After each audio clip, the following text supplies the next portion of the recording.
अच्छा खवाजा साहब एक चीज मैं अर्ज करना चाहना था, जजमेंट जी है वो जरूर देख लेना,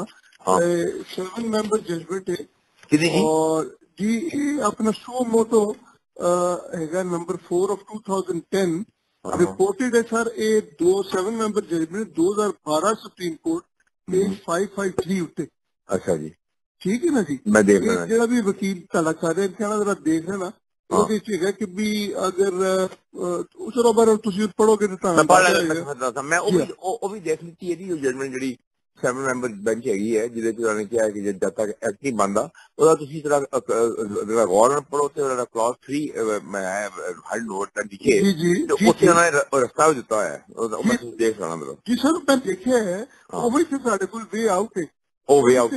ਹੈ ਸਾਡੇ ਕੋਲ ਅਦਰਵਾਈਜ਼ ਉਹ ਕੇਸ ਹੀ ਨਹੀਂ ਬਣਦਾ। ਹਾਂਜੀ ਬਿਲਕੁਲ ਠੀਕ ਹੈ ਮੈਂ ਅਭੀ ਇਹ ਵੀ ਹੁਣੇ ਦੇਖ दूसरा फायर साहब अगर कोई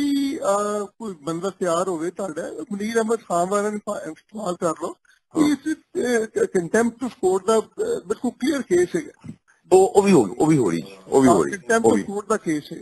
देखो कल जो कुछ होया है आजाद जम्मू कश्मीरी ਉਹਦੇ ਬਾਅਦ ਤੇ ਕੋਈ ਮੇਰੇ ਹਾਲ ਜੀ ਵੀ ਜਸਟ ਵੇਟਿੰਗ ਫॉर ਦੀ ਐਵੇਂ ਹੁਣੇ ਆਰਡਰ ਕਰਦੇ ਪਏ ਨੇ ਉਹ 3 ਮੈਂਬਰ ਬੈਂਚ ਸ਼ਾਇਦ another half an hour 1 hour and we are filing a contempt application file हो रही है। चल ठीक, थैंक यू सर।